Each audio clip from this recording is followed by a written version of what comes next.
అందరికీ వందనాలండి. అందరూ బాగున్నారనుకుంటున్నాను. ఇప్పటివరకు మనం ఆదికాండం 1-22 అధ్యాయాలు చదువుకున్నాం.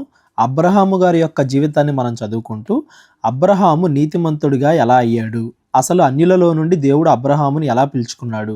నీకు సంతానాన్నిస్తాను అని వాగ్దానం చేసి, అబ్రహాము గారికి 100 సంవత్సరాలు ఉన్నప్పుడు దేవుడు ఇస్సాకు అనే కుమారుడిని ఎలా ఇచ్చాడు అనేది మనం చూసాం. ఎవరైనా కానీ దేవుడు సంతానం ఇస్తాడు అని వాగ్దానం పొందుకుంటే 1-2 సంవత్సరాల్లో సంతానం కంటారు అనుకుంటారు. కానీ అబ్రహాము సుమారుగా 25 సంవత్సరాలు 75 సంవత్సరాలప్పుడు అబ్రహాముకి వాగ్దానం చేస్తే 100 సంవత్సరాలప్పుడు శారాకి 90 సంవత్సరాలప్పుడు దేవుడు కుమారుని అనుగ్రహించాడు. అబ్రహాము గారి యొక్క విశ్వాసాన్ని మనం చూసాం. ఆ విశ్వాసాన్ని మరలా దేవుడి ఎదుట నిరూపించుకున్న సిచ్యువేషన్, దేవుడు ఇస్సాకుని బలిగా అర్పింపమన్నప్పుడు వెనుక తీయక అర్పించడానికి సిద్ధమైన అబ్రహాము గారి యొక్క మనసును మనం చూసాం. దాని ద్వారా దేవుడు మనకి ఏమి నేర్పించాలనుకుంటున్నాడు అనే విషయాలు కూడా ఇప్పటి వరకు మనం చూసాం. ఈరోజు ఆదికాండం 23 అధ్యాయం నుండి మనం చదువుకుంటూ వెళ్దాం. శారా జీవించిన కాలము అనగా శారా బ్రతికిన ఏండ్లు 127. బైబిల్లో చనిపోయే ముందు వయసు ఎంత ఉంది అని రాయబడిన ఒకే ఒక్క స్త్రీ శారా అండి. ఎంతంట చనిపోయేటప్పుడు 127 సంవత్సరాలకి చనిపోయిందంట శారా. శారా కనాను దేశం అందలి హెబ్రోనను కిరియతర్బాలో మృతి పొందెను. ఈ హెబ్రోను అనేది మోషే కాలానికి ఉన్ననేమో. ఆదికాండాన్ని రాసేది మోషే కదా, మోషే కాలానికి ఈ కిరియతర్బా అనే ఊరిని హెబ్రోను అని పిలుస్తున్నారు. అందుకే అక్కడ రాశాడు హెబ్రోనను కిరియతర్బా అని. అక్కడ శారా అనే ఆవిడ చనిపోయింది. అప్పుడు అబ్రహాము శారా నిమిత్తము అంగలార్చుటకును ఆమెను గూర్చి ఏడ్చుటకును వచ్చెను. అంటే వీళ్ళిద్దరి మధ్య ప్రేమ ఎంత ఉంది. దేవుడు అబ్రహాముని పిలుచుకున్నప్పుడు శారా కూడా అబ్రహాముతో పాటు తన ఊరిని, తన ప్రాంతాన్ని, తన అన్యుల ఆచారాలని వదిలేసి అబ్రహాముతో కూడా వచ్చింది. చివరి వరకు వీళ్ళు కలిసి ఉన్నారు, దేవుడి మీద విశ్వాసం కలిగి ఉన్నారు. అటువంటి శారా విడిచి వెళ్ళిపోయేసరికి అబ్రహాము గారు బాగా బాధపడ్డారు అనే విషయం ఇక్కడ మనకు తెలుస్తుంది. తరువాత అబ్రహాము మృతి పొందిన తన భార్య ఎదుట నుండి లేచి హేతు కుమారులను చూచి, హేతు కుమారులు అంటే ఎవరో, మనం నోవాహు వంశావళి చదువుకున్నాం కదా, అందులో నోవాహుకి 3 కుమారులు, షేము, హాము, యాపెతు. ఆ హాము అనే వ్యక్తికి కనాను అనే ఒక వ్యక్తి ఉంటాడు, కుమారుడు. ఆ కనాను అనే వ్యక్తికి పుట్టిన వ్యక్తి హేతు. ఈ హేతు యొక్క కుమారులు అక్కడ నివసిస్తూ ఉన్నారు. వాళ్ళని చూడడానికి వెళ్ళాడు. ఎందుకు వెళ్ళాడంట వాళ్ళని చూడడానికి?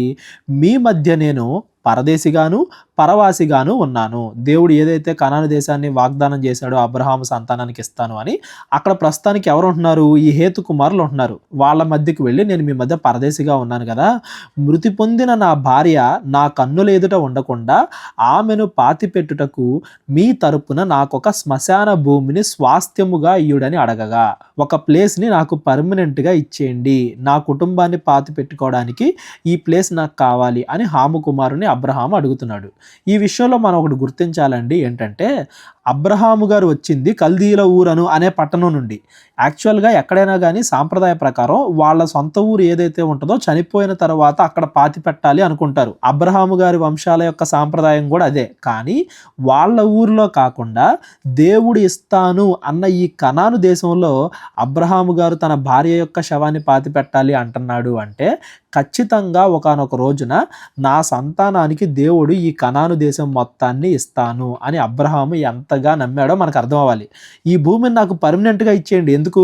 ఇప్పుడు నా భార్య చనిపోయింది కాబట్టి ఆమెని పాతి పెట్టాలి, తర్వాత నేను చనిపోతే నేను, నా కుమారులు అందరూ కూడా ఇక్కడ పాతి పెట్టబడ్డానికి నాకు ఒక భూమిని పర్మనెంట్గా స్వాస్థ్యముగా ఇవ్వండి అని అబ్రహాము అడుగుతున్నాడు. అబ్రహాము గారి యొక్క విశ్వాసం ఎంత ఉందో మనం ఇక్కడ చూడొచ్చు. ఆ విశ్వాసానికి ప్రతిఫలంగానే ఇప్పుడు ఏదైతే భూమిని ఇవ్వండి అని అబ్రహాము అడుగుతున్నాడో అదే భూమిలో శారాని, అబ్రహాముని, అబ్రహాము కుమారుడు ఇస్సాకు, రెబ్కా, యాకోబు వీళ్ళందరూ కూడా తర్వాత పాతి పెట్టడం అనేది మనం తర్వాత వెళ్ళే అధ్యాయాల్లో గమనించవచ్చు. అబ్రహాము దేవుడు ఈ రాజ్యాన్ని, ఈ కనాను ప్రాంతాన్ని తనకిస్తాను, తన సంతానానికి ఇస్తాను అని దేవుని వాగ్దానాన్ని బాగా నమ్మాడు అనేది మాత్రం మీరు ఇక్కడ గుర్తుపెట్టుకోండి. హేతు కుమారులు, అయ్యా మా మాట వినుము, నీవు మా మధ్యను మహారాజువై ఉన్నావు. మా శ్మశాన భూములలో అతి శ్రేష్టమైన దానియందు మృతి పొందిన నీ భార్యను పాతిపెట్టుము. నీవు మృతి పొందిన నీ భార్యను పాతిపెట్టినట్లు మాలో తమ శ్మశాన భూమి ఇయ్యనొల్లని వాడు ఎవడునూ లేడని అబ్రహాముకు ఉత్తరం ఇచ్చిరి. అక్కడ అబీమెలెకు కూడా ఉన్నాడు కదా, వీళ్ళిద్దరికీ సహవాసం ఉంది కదా, నువ్వేమో మహారాజులాగా ఉన్నావు, ఒక రకంగా రాజువి నువ్వు అడగడం ఏంటి ప్లేసు, నీకు ఇష్టం వచ్చిన చోట పాతి పెట్టుకో, ఎవ్వరు కూడా నీకు అడ్డు చెప్పరు అని చెప్పి వాళ్ళు ఉత్తరం ఇచ్చారు. అప్పుడు అబ్రహాము లేచి ఆ దేశ ప్రజలైన హేతు కుమారులకు సాగిలపడి మృతి పొందిన నా భార్యను నా ఎదుట ఉండకుండా నేను పాతిపెట్టుట మీకిష్టమైతే నా మాట వినుడి. సోహరు కుమారుడైన ఎఫ్రోను తన పొలము చివరను తనకు కలిగి ఉన్న మక్పేలా గుహను నాకిచ్చినట్లు నా పక్షముగా అతనితో మనవి చేయుడి. ఒక గుహ ఉన్న ఒక పొలాన్ని అడుగుతున్నాడు. ఆ పొలం చివర ఒక గుహ ఉందంట, అది నాకు ఇవ్వండి, ఎందుకంటే నేను అక్కడ పాతి పెట్టుకుంటాను అని చెప్పి అబ్రహాం అడిగాడు. మీ మధ్యను శ్మశాన భూమిగా నుండుటకు నిండు వెలకు అతడు దాన్ని నాకు స్వాస్థ్యముగా ఇయ్యవలనని వారితో చెప్పాను. ఒక రకంగానేమో సాగిలపడి అడుగుతున్నాడు, ఇంకో రకంగా మీరు నాకు ఊరికే ఇవ్వద్దు, దాని వెలంతో అంత నేను పూర్తిగా చెల్లిస్తాను, ఊరికే నాకొద్దు అని అబ్రహాం అంటున్నాడు. ఎందుకంటే వీళ్ళు చెప్పిన మాట ఇవాళ ఉండొచ్చు, రేపొద్దున వాళ్ళ సంతానం వస్తే ఆ మాట మారిపోవచ్చు, అది తెలియదు కదా. ఎప్పటికీ కూడా ఆ భూమి స్వాస్థ్యముగా ఉండాలి, గౌరవప్రదంగా తను పాతి పెట్టాలి, రేపొద్దున ఎవరో ఒకరు వచ్చి ఆ భూమిని పాడు చేయకూడదు అన్న ఉద్దేశంతో అబ్రహాం ఇలా మాట్లాడుతున్నట్టుగా మనకి కనబడుతుంది. అప్పుడు ఎఫ్రోను హేతు కుమారుల మధ్యను కూర్చుండి ఉండెను. హిత్తీయుడైన ఎఫ్రోను తన ఊరి గవిని ప్రవేశించు వారందరి ఎదుట హేతు కుమారులకు వినబడినట్లు అబ్రహాముతో చెప్పిన ప్రత్యుత్తరం ఏమనగా, ఎఫ్రోన్ దగ్గరికి వెళ్ళే వాళ్ళందరూ ఓ రకంగా ఊరి పెద్ద అనుకుందాం మనం, అట్లా వెళ్తే అప్పుడు అంటున్నాడంట, అయ్యా అట్లు కాదు, నా మనవిని ఆలకించుము, ఆ పొలము నీకిచ్చుచున్నాను, దానిలోనున్న గుహను నీకిచ్చుచున్నాను, నా ప్రజల ఎదుట అది నీకిచ్చుచున్నాను, మృతి పొందిన నీ భార్యను పాతి పెట్టుకొనమనెను. అసలు నువ్వేం డబ్బులు ఇవ్వాల్సిన వద్దు, నీకు ఆ గుహ మాత్రమే కాదు ఆ పొలం మొత్తం కూడా నేను నీకు ఇచ్చేస్తున్నాను, నీ ఇష్టం, అందరి ఎదుట నేను చెప్తున్నాను, రేపొద్దున ఎవరో కూడా నిన్నేమనరో, నా ప్రజలందరి ఎదుట నీకు ఇస్తున్నాను, నువ్వు దాన్ని తీసుకోవచ్చు అని అబ్రహాముతో అన్నారంట వాళ్ళు. ఎందుకంటే ఆ దేశం మొత్తం అబ్రహామును బట్టి దేవుని కనపరుస్తున్నారు. అయ్యో దేవుడు అబ్రహాముకు తోడున్నాడు, అబ్రహాము దేవుడు పవర్ఫుల్, ఆయన ఏది అడిగినా కానీ దేవుడు చేస్తున్నాడు అన్న ఉద్దేశంతో అబ్రహాము ఇక్కడ మంచి పేరు ఉంది, ముందే చెప్పబడింది కదా, మా మధ్య రాజులాగా బ్రతుకుతున్నావు నువ్వు అని.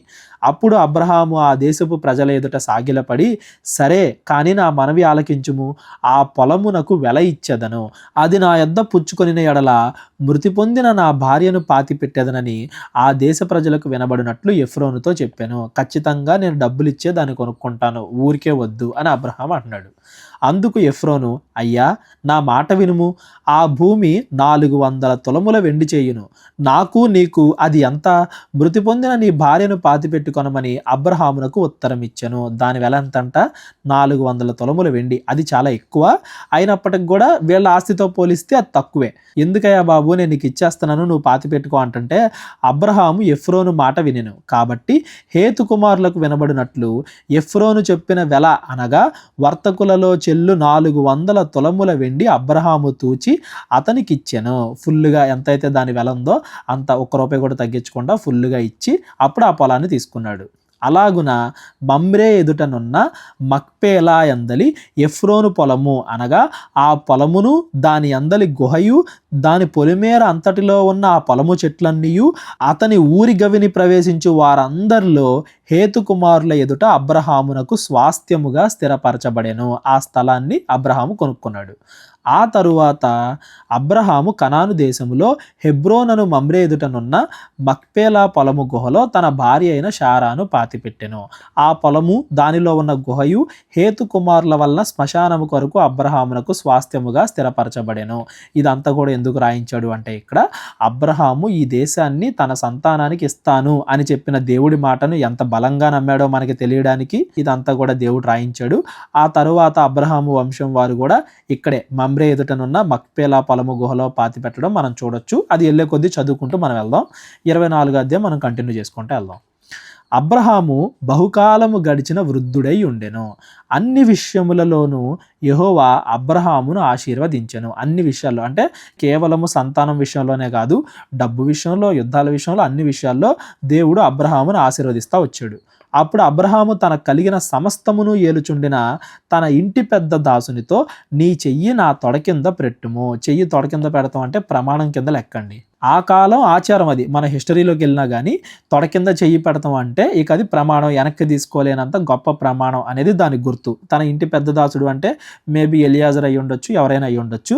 అతన్ని పిలిచి, నీ చెయ్యి నా తొడ కింద పెట్టుము, నేను ఎవరి మధ్య కాపురం ఉన్నానో ఆ కనానీయుల కుమార్తెలలో ఒక దానిని నా కుమారునికి పెళ్లి చేయక నా స్వదేశమందున్న నా బంధువుల యొద్దకు వెళ్ళి ఇస్సాకను నా కుమారునికి భార్యను తెచ్చినట్లు ఆకాశము యొక్క దేవుడును భూమి యొక్క దేవుడునైన యెహోవా తోడని నీ చేత ప్రమాణము చేయించదన. నేను ఏమని చేయించుకుంటున్నాడు ప్రమాణం? నాకు ఈ కనానీయుల కుమార్తెలు ఎవరో కూడా కోడలుగా వద్దు. ఇస్సాకు ఉన్నాడు కదా, ఇస్సాకు భార్యగా కనానీయుల కుమార్తెలు ఎవరో కూడా వద్దు.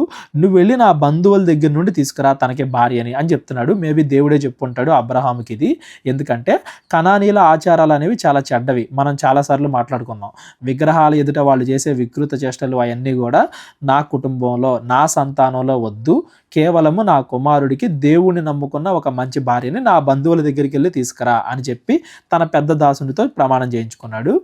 ఆ దాసుడు ఈ దేశమునకు నా వెంట వచ్చుటకు ఒకవేళ ఆ స్త్రీ ఇష్టపడని ఎడల నీవు బయలుదేరి వచ్చిన ఆ దేశమునకు నేను నీ కుమారుణ్ణి తీసుకొని పోవాలనా అని అడిగాను. ఒకవేళ ఆమెకు రావడానికి ఇష్టం లేదనుకో, నువ్వేదైతే చెప్పావో ఆ స్త్రీని నేను ఎతుకుతా. ఒకవేళ ఆమెకి ఇక్కడికి రావడం ఇష్టం లేదనుకో, నేను నీ కుమారుణ్ణి అంటే ఇస్సాకుని అక్కడికి తీసుకెళ్ళొచ్చా, ఆ దేశానికి నువ్వు ఎక్కడి నుండి అయితే వచ్చావో నీ ప్రాంతానికి నీ సొంత ఊరికి అక్కడికి తీసుకెళ్ళొచ్చా అంటే అబ్రహాము అక్కడికి నా కుమారుణ్ణి తీసుకొని పోకూడదు సుమి, నా తండ్రి ఇంట నుండి నేను పుట్టిన దేశము నుండి నన్ను తెచ్చి నాతో మాట్లాడి నీ సంతానమునకు ఈ దేశమునిచ్చేదనని ప్రమాణము చేసి నాతో చెప్పిన పరలోకపు దేవుడగు యెహోవా తన దూతను నీకు ముందుగా పంపును. అక్కడి నుండి నీవు నా కుమారునికి భార్యగా తీసుకొచ్చెదవు. దయచేసి ఇక్కడ నుండి మాత్రం తీసుకెళ్లొద్దు ఇస్సాకుని, ఎందుకంటే ఈ దేశాన్ని స్వాస్థ్యంగా ఇస్తానన్నాడు దేవుడు. నువ్వు ఎక్కడి నుండి తీసుకెళ్లకుండా నువ్వు ఒక్కడివే వెళ్ళు, ఆవిడ ఖచ్చితంగా వస్తుంది, ఎందుకంటే పరలోకపు దేవుడు నాకు అలా చెప్పాడు అని చెప్పి అబ్రహాము చెప్తున్నాడు తన పెద్ద దాసునితో. అయితే నీ వెంట వచ్చుటకు ఆ స్త్రీ ఇష్టపడని ఎడల ఈ ప్రమాణము నుండి నీవు విడుదల పొందెదవు, కానీ నీవు నా కుమారుణ్ణి అక్కడికి తీసుకొని పోకూడదని అతనితో చెప్పాను. అంటే మళ్ళా అన్యుల ఆచారాలు ఇస్సాకు యొక్క కళ్ళల్లో పడకుండా అబ్రహాము కాపాడుతున్నాడు అనేది మనం ఇక్కడ గుర్తుపెట్టుకోవాలి. ఆ దాసుడు తన యజమానుడునగు అబ్రహాము తొడ కింద చెయ్యి పెట్టి ఈ సంగతి విషయమై ప్రమాణము చేసెను. అతడు తన యజమానుని ఒంటెలలో 10 ఒంటెలను, తన యజమాని ఆస్తిలో శ్రేష్టమైన నానా విధములగు వస్తువులను తీసుకొని పోయెను. ఎందుకు 10 ఒంటెలు శ్రేష్టమైన నానా విధములగు వస్తువులు అంటే, ఇప్పుడంటే ఆడవాళ్ళ దగ్గర కట్నాలుగా తీసుకుంటున్నారు, కానీ పాతకాలములో ఆడవాళ్ళకి ఎవరైతే పెళ్లి చేసుకోబోతున్నారో ఆ అమ్మాయి వాళ్ళ కుటుంబానికే ఎంతో కొంత రిటర్న్ ఇచ్చేవాళ్ళు. ఇప్పుడు అది మారిపోయింది. వాళ్ళకి ఇవ్వడానికి నానా విధములైన శ్రేష్టమైన వాటిని తీసుకెళ్తున్నాడు ఆ దాసుడు.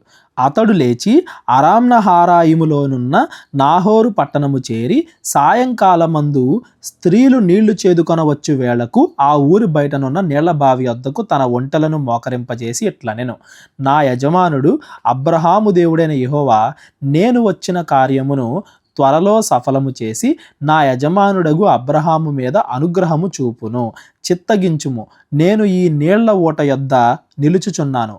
ఈ ఊరి పిల్లలు నీళ్లు చేదుకొనుటకు వచ్చుచున్నారు, కాబట్టి నేను త్రాగునట్లు నీవు దయచేసి నీ కడవను వంచుమని నేను చెప్పగా, నీవు త్రాగుదువు, నీ ఒంటెలకును నీళ్లు పెట్టెదనని ఏ చిన్నది చెప్పినో ఆమెయే నీ సేవకుడైన ఇస్సాకు కొరకు నీవు నియమించినదై ఉండునుగాక. అందువలన నీవు నా యజమానుని మీద అనుగ్రహము చూపితువని తెలుసుకొందును. ఇదంతా కూడా ఆ సేవకుడికి ఎవరు చెప్పుంటారు? ఖచ్చితంగా అబ్రహాము చెప్పుంటాడు. అబ్రహాముకి దేవుడు చెప్పుంటాడు. ఆ సేవకుడికి కూడా దేవుడు తోడున్నాడు అనేది దాని అర్థం. ఏం చెప్పాడంట? పరీక్ష ఏంటి ఇక్కడ? ఎవరైతే మంచి స్త్రీ, ఎవరైతే ఇస్సాకుని పెళ్లి చేసుకోవడానికి అర్హత కలిగిందో ఆమెకు పెడుతున్న టెస్ట్ ఏంటంటే, నేను ఇక్కడ అలసిపోయి ఉన్నాను, నాకు అలాగే నా 10 ఒంటెలకు వీటన్నింటికి కూడా ఎవరైతే నీళ్లు పెడతారో వాళ్ళు యెహోవా ఎంచుకున్న వ్యక్తిగా నేను గుర్తిస్తాను అని ఆ యజమానుడు తనలో తాను అనుకుంటున్నాడు.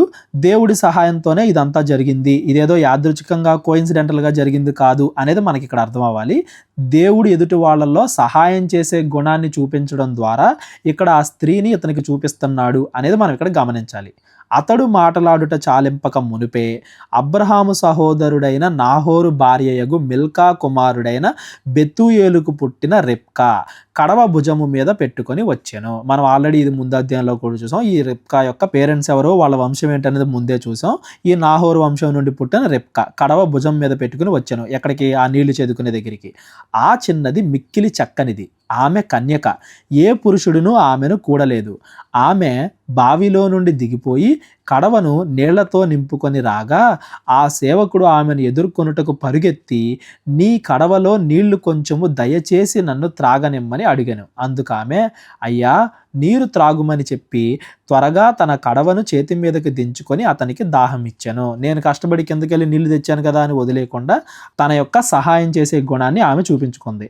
మరియు ఆమె అతనికి దాహం ఇచ్చిన తరువాత, నీ ఒంటెలు త్రాగుమట్టుకు వాటికి నీళ్లు చేదిపోయినని చెప్పి త్వరగా గాడిలో తన కడవ కుమ్మరించి తిరిగి చేతుటకు ఆ బావి వద్దకు పరిగెత్తుకుని పోయి అతని ఒంటెలన్నిటికీ నీళ్లు చేదిపోసాను. ఒంటెలు చాలా ఎక్కువ నీళ్లు తాగుతాయండి. ఒక రకంగా సుమారుగా మన ఇంటి పైన ట్యాంక్ ఉంటుంది కదా, 500 లీటర్లు 1000 లీటర్లు, అన్ని నీళ్లు చేదిపోసింది అని దాని అర్థం. అంటే ఆమె యొక్క సహాయ గుణాన్ని దేవుడు ఇక్కడ చూపిస్తున్నాడు. దీని ద్వారా ఆమెను దేవుడు ఎంచుకున్నాడు అని ఆ అబ్రహాము యొక్క దాసునికి కూడా దేవుడు చూపిస్తున్నాడు. ఆ మనుష్యుడు ఆమెను తేరి చూచి, నా ప్రయాణమును యెహోవా సఫలము చేసెనో లేదో తెలుసుకొనవలెనని ఊరకుండెను. అంటే సగం నమ్మకం వచ్చింది, పూర్తిగా రాలా. చూద్దాం ఏం చేస్తాడో దేవుడు అని. ఒంటెలు త్రాగుటైన తరువాత ఆ మనుష్యుడు అరతులము ఎత్తుగల బంగారపు ముక్కు కమ్మిని ఆమె చేతులకు 10 తులముల ఎత్తుగల 2 బంగారు కడియలను తీసి, నీవు ఎవరి కుమార్తెవు? దయచేసి నాతో చెప్పుము. నీ తండ్రి ఇంట మేము ఈ రాత్రి బస చేయుటకు స్థలం ఉన్నదా అని అడిగాను. గిఫ్ట్ ఇచ్చాడు. ఇదిగో మేము మీ ఇంట్లో ఉండడానికి కుదిరిద్దా అని అడిగాడు. అందుకామె, నేను నాహోరుకు మిల్కా కనిన కుమారుడగు బెతూయేలు కుమార్తెను అనెను. అంటే ఇక్కడతో ఈవిడ అబ్రహాము యొక్క వంశానికి చెందిన ఆవిడ అని అబ్రహాము యొక్క దాసుడికి అర్థమైపోయింది. మరియు ఆమె, మా యొద్ద చాలా గడ్డియు మేతయు రాత్రి బస చేయుటకు స్థలము ఉన్నవనగా, ఆ మనుష్యుడు తన తల వంచి యెహోవాకు మొక్కి, అబ్రహామును నా యజమానుని దేవుడైన యెహోవా స్తుతింపబడునుగాక. ఆయన నా యజమానునికి తన కృపను తన సత్యమును చూపుట మానలేదు. నేను త్రోవలోనుండగానే యెహోవా నా యజమానుని బంధువుల ఇంటికి నన్ను నడిపించనెను. ఇక్కడతో ఆల్మోస్ట్ 90% కన్ఫర్మ్ అయిపోయింది అబ్రహాం యొక్క దాసుడికి. నేను ఇంకా ఊర్లోకి వెళ్ళి చాలా ఎతకాలనుకున్నాను, నేను దారిలో ఉండగానే దేవుడు తన మహిమను నాకు చూపించాడు అని యెహోవాని స్తుతిస్తున్నాడు. అంతటా ఆ చిన్నది పరిగెత్తుకుని పోయి ఈ మాటలు తన ఇంటి వారికి తెలిపెను. రెబ్కాకు లాబాను అని ఒక సహోదరుడు ఉండెను. అప్పుడు లాబాను ఆ బావి దగ్గర వెలుపటనున్న ఆ మనుషుని యొద్దకు పరిగెత్తుకుని పోయాను. లాబాను అనే ఒక అన్నయ్యో తమ్ముడు, అన్నయ్య అనుకోవాలి, అన్నయ్య ఉన్నాడంట, అంటే కుటుంబ పెద్దలాగా అన్నట్టు. ఆ వ్యక్తి దగ్గరికి పరిగెత్తుకుంటూ వచ్చి అతడు ఆ ముక్కు కమ్మిని తన సహోదరి చేతులనున్న ఆ కడియలను చూచి, ఆ మనుష్యుడు ఈలాగు నాతో మాట్లాడినని తన సహోదరి రెబ్కా చెప్పిన మాటలు విని ఆ మనుషుని యొద్దకు వచ్చెను. అతడు ఆ బావి యొద్ద ఒంటెల దగ్గర నిలిచి ఉండగా జరిగిందంతా చెప్పింది. వచ్చి ఉండగా లాబాను, యెహోవా వలన ఆశీర్వదింపబడిన వాడా, లోపలికి రమ్ము. నీవు బయట నిలువనేలా? ఇళ్లను ఒంటెలకు స్థలమును నేను సిద్ధము చేయించితినెను. ఆల్రెడీ సిద్ధం చేశాను, లోపలికి రా అంటున్నాడు.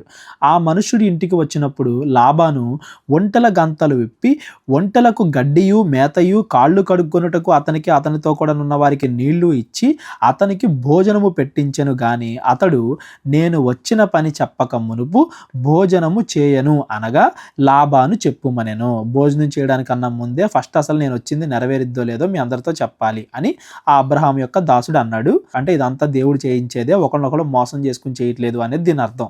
ఇలాంటి సందర్భాలు మనం కొత్త నిబంధనలో కూడా చూడొచ్చు. యేసుక్రీస్తు వారు వెళ్ళి ఆ గాడిదని తీసుకురమ్మనగా అక్కడ కరెక్ట్గా అదే ప్లేస్కి అదే సమయంలో గాడిద ఉంటాం. యేసుక్రీస్తు వారు వెళ్ళి ఇదిగో మేడ మీద బస సిద్ధం చేయండి అనగానే అక్కడ ఆ మేడ మీద బస సిద్ధం అవడం, ఇట్లాంటివన్నీ కూడా మనం చూడవచ్చు. కొన్ని సందర్భాలు దేవుడే చేయిస్తున్నాడు అనటానికి ఇవన్నీ కూడా గుర్తులు. అంతటా అతడిట్లా, నేను అబ్రహాము దాసుడను, యెహోవా నా యజమానుని బహుగా ఆశీర్వదించెను గనుక అతడు గొప్పవాడు ఆయను. అతనికి గొర్రెలను గొడ్లను వెండి బంగారములను దాసదాసీ జనమును ఒంటెలను గాడిదలను దయచేసెను. నా యజమానుని భార్య అయిన శారా వృద్ధాప్యములో నా యజమానునికి కుమారుణ్ణి కనెను. నా యజమానుడు తనకు కలిగినది యావత్తును అతనికి ఇచ్చి ఉన్నాడు. మరియు నా యజమానుడు నాతో, నేను ఎవరి దేశమందు నివసించుచున్నానో ఆ కనానీయుల పిల్లలలో ఒక పిల్లను నా కుమారునికి పెళ్లి చేయవద్దు. అయితే నా తండ్రి ఇంటికిని నా వంశస్థుల యొద్దకు వెళ్ళి నా కుమారునికి పెళ్లి చేయుటకు ఒక పిల్లను తీసుకుని రావాలనని నా చేత ప్రమాణము చేయించెను. అప్పుడు నేను నా యజమానితో, ఆ స్త్రీ నా వెంట రాదేమో అని చెప్పినందుకు అతడు, ఎవని సన్నిధిలో నేను జీవించుచున్నానో ఆ యెహోవా నాతో కూడా తన దూతను పంపి నీ ప్రయాణము సఫలము చేయును గనుక నీవు నా వంశస్థులలో నా తండ్రి ఇంట నుండి నా కుమారునికి భార్య భార్యను తీసుకొని వచ్చెదవు. ఎంత నమ్మకంతో చెప్తున్నాడు చూడండి అబ్రహాము. మళ్ళీ ఇఫ్ కండిషన్లు కూడా లేవు. నువ్వు కంపల్సరీగా తీసుకొస్తావు, ఎందుకంటే యెహోవా నీకు తోడుగా ఉంటాడు అని చెప్తున్నాడు. నీవు నా వంశస్థుల యొద్దకు వెళ్ళితివా, ఈ ప్రమాణము విషయములో ఇక నీకు బాధ్యత ఉండదు. వారు ఆమెను ఇయ్యని ఎడల కూడా నీ ప్రమాణం విషయంలో నీకు బాధ్యత ఉండదు. నువ్వు వెళ్ళంతే, వాళ్ళు ఇస్తే ఆ అమ్మాయిని తీసుకురా, ఇవ్వకపోయినా కానీ నీ ప్రమాణం ఇంకా చెల్లదు అని చెప్పి అబ్రహాము చెప్పాడు అనే విషయాన్ని కూడా గుర్తు చేస్తున్నాడు. మనం పైన చూసాం కదా ఆల్రెడీ. నేను నేడు ఆ బావి వద్దకు వచ్చి అబ్రహామును నా యజమాని దేవుడైన యెహోవా నా ప్రమాణమును నీవు సఫలము చేసిన ఎడల నేను ఈ నీళ్ల బావి వద్ద నిలిచి ఉండగా నీళ్లు చేదుకొనుటకు వచ్చిన ఈ చిన్నదానితో నీవు దయచేసి నా కడవలో నీళ్లు కొంచెము నన్ను త్రాగనిమ్మని చెప్పునప్పుడు నీవు త్రాగుము, నీ ఒంటెలకు చేదిపోయిదునని ఎవతి చెప్పునో ఆమెయే నా యజమాని కుమారునికి యెహోవా నియమించిన పిల్లయ్య యుండును గాకని మనవి చేసుకొంటిని. నేను నా హృదయములో అట్లు అనుకొనుట చాలింపక మునిపే రిబ్కా భుజము మీద తన కడవను పెట్టుకొని వచ్చి ఆ బావిలోనికి దిగి నీళ్లు చేదుకొని వచ్చాను. అప్పుడు నాకు దాహము కిమ్మని నేను ఆమెను అడగగా ఆమె త్వరగా తన కడవను దించి త్రాగుము, నీ ఒంటెలకు నీళ్లు పెట్టుదనని చెప్పాను కనుక నేను త్రాగి తిని ఆమె ఒంటెలకు కూడా పెట్టాను. జరిగిందంతా మళ్ళా చెప్తున్నాడండి. ఎందుకు ఇన్నిసార్లు జరిగిన విషయాన్నే చెప్తున్నాడు దేవుడు అంటే, ఇది దేవుడు చేయించిన కార్యం. ఆ టైంకి కరెక్ట్గా ఎవరినైతే దేవుడు ఎంచుకున్నాడో ఆమెని అబ్రహాము దాసుని ముందుకు తీసుకురావడం, ఆమె యొక్క సహాయ గుణాన్ని ఇతనికి చూపించడం, ఇవన్నీ కూడా దేవుడు ఆ సమయానికి చేశాడు అనేది ఇక్కడ స్థిరపరుస్తున్నాడు. అప్పుడు నీవు ఎవరి కుమార్తెవని అడిగినందుకు ఆమె మిల్కా నాహోరునకు కనిన కుమారుడగు బెతూయేలు కుమార్తెనని చెప్పినప్పుడు నేను ఆమె ముక్కుకు కమ్మియు ఆమె చేతులకు కడియములు పెట్టి నా తల వంచి యెహోవాకు మొక్కి అబ్రహామును నా యజమాని దేవుడైన యెహోవాను స్తోత్రము చేసి తిని, ఏలయనగా ఆయన నా యజమాని యొక్క సహోదరుని కుమార్తెను అతని కుమారునికి తీసుకొని వచ్చినట్లు సరైన మార్గం మందు నన్ను నడిపించెను. కాబట్టి నా యజమాని ఎడల మీరు దయను నమ్మకమును కనపరిచిన ఎడల అది అయినను నాకు తెలియజెప్పుడి, లేని ఎడల అదేనను నాకు తెలియజెప్పుడి, అప్పుడు నేను ఎటు పోవలేనో అటు పోయేదనగా. ఇక మీ ఇష్టం మీ చేతిలో ఉంది. మీరు అవునన్నా చెప్పండి, కాదన్నా చెప్పండి. మీరు చెప్పేదాన్ని బట్టి నేను ఎక్కడికి వెళ్ళాలి అనేది ఆధారపడి ఉంటుంది. ఒకవేళ మీరు నో అంటే ఇక నా దారి నేను చూసుకుంటాను, ఎస్ అంటే మీ కుమార్తెకి ఇస్సాక్కి పెళ్ళవుద్ది అని కూడా క్లియర్గా చెప్పేశాడు. మధ్యలో ఎక్కడ ఏమి దాయకుండా, ఎటువంటి మిస్అండర్స్టాండింగ్ లేకుండా క్లియర్గా చెప్పాడు. లాబానును బెతూయేలును ఇది యెహోవా వలన కలిగిన కార్యము, మేమైతే అవునను గాని కాదని గాని చెప్పజాలము. అంటే వాళ్ళు నమ్మారు ఇది దేవుడు చేసిన కార్యము అని నమ్మారు. రిబ్కా డెసిజన్, ఇదిగో రిబ్కా నీ ఎదుటనున్నది, ఆమెను తీసుకొని పొమ్ము, యెహోవా సెలవిచ్చిన ప్రకారము ఈమె నీ యజమానునికి కుమారుని భార్య అగునుగాకని ఉత్తరం ఇచ్చిరి. అబ్రహాము సేవకుడు వారి మాటలు విని యెహోవాకు సాష్టాంగ నమస్కారము చేసెను.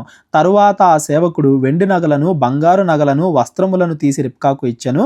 మరియు అతడు ఆమె సహోదరికిని తల్లికిని విలువ గల వస్తువులు ఇచ్చెను. మొత్తానికి సెట్ అయింది పెళ్లి. అతడును అతనితో కూడానున్న మనుషులను అన్నపానములు పుచ్చుకొని అక్కడ రాత్రి అంతయు నుండిరి. ఉదయకాలమున వారు లేచినప్పుడు అతడు నా యజమాని వద్దకు నన్ను పంపించుడని చెప్పగా, ఇంకా టైం అయిపోయింది, నేను వెళ్ళాలి, ఎక్కువ రోజులు నేను ఉండలేను. అంటే సాంప్రదాయ ప్రకారంగా ఎవరైతే భర్త ఇంటి వాళ్ళు ఉంటారో పెళ్లి కూతురు వాళ్ళ ఇంట్లో ఎక్కువ రోజులు ఉండాలి, ఇది అక్కడ వాళ్ళ ఆచారం. అయినా నేను వెళ్ళాలి, వెంటనే నా యజమానికి ఈ విషయం తెలియజేయాలి అని ఆ దాసుడు చెప్పినప్పుడు ఆమె సహోదరుడును ఆమె తల్లియు ఈ చిన్నదానిని 10 దినములైనను మా యొద్ద ఉండనిమ్ము, ఆ తరువాత ఆమె వెళ్ళవచ్చుననిరి.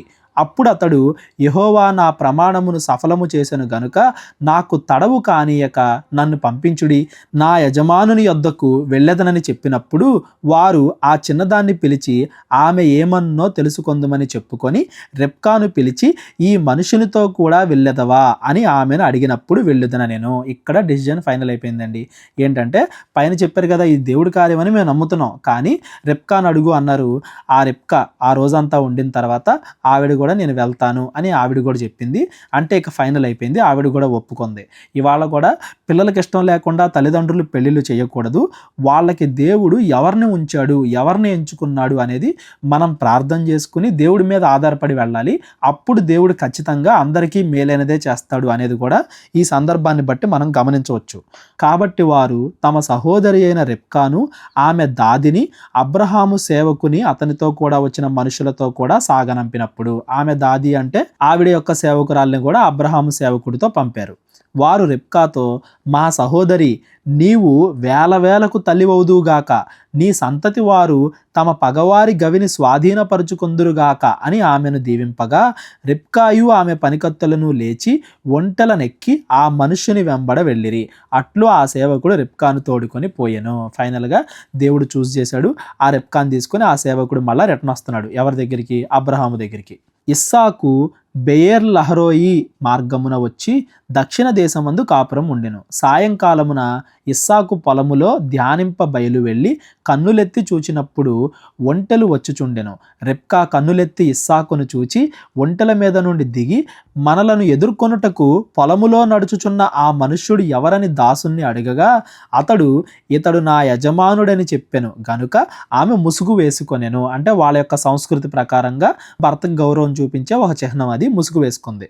అప్పుడు ఆ దాసుడు తాను చేసిన కార్యములన్నీ ఇస్సాకుతో వివరించి చెప్పెను. ఇస్సాకు తల్లి అయిన శారా గుడారములోనికి ఆమెను తీసుకొని పోయెను. అట్లు అతడు రెబ్కాను పరిగ్రహింపగా ఆమె అతనికి భార్య అయ్యెను. అతడు ఆమెను ప్రేమించెను. అప్పుడు ఇస్సాకు తన తల్లి విషయమై దుఃఖ నివారణ పొందెను. అంటే వాళ్ళిద్దరికి పెళ్ళైపోయింది.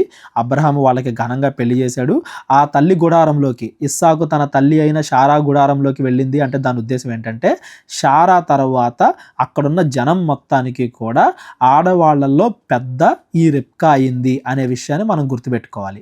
ఈవిడే ఇక పెద్ద అన్నమాట. వాళ్ళ ఆస్తి కావచ్చు, అక్కడున్న పని వాళ్ళ కావచ్చు, అన్నింటికి. శారా చనిపోయింది కాబట్టి ఈ రెబ్కా అనే ఆవిడ అందరికీ యజమానురాలు అవుతుంది అనేది ఇక్కడ క్లియర్గా చెప్తున్నాడు. అప్పుడు తన తల్లి విషయమే దుఃఖ నివారణ పొందెను. అంటే అబ్రహాం అవ్వచ్చు, ఇస్సాక్ అవ్వచ్చు, శారా చనిపోయిన తర్వాత చాలా బాధలో ఉన్నారు.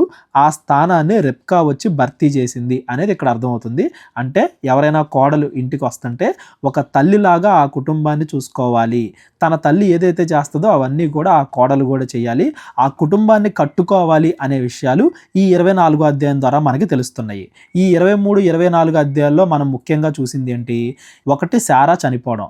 శారా చనిపోయిన తరువాత అబ్రహాము దేవుడి యొక్క వాగ్దానాన్ని నమ్మి, ఎట్లా అయితే తనకి దేవుడు వాగ్దానం చేశాడో ఆ దేశంలోనే కంపల్సరీగా మేము నివసిస్తాము అని నమ్మి ఆ దేశంలో స్థలాన్ని కొనడం. ఆ శారా యొక్క స్థానాన్ని ఎవరు భర్తీ చేశారు?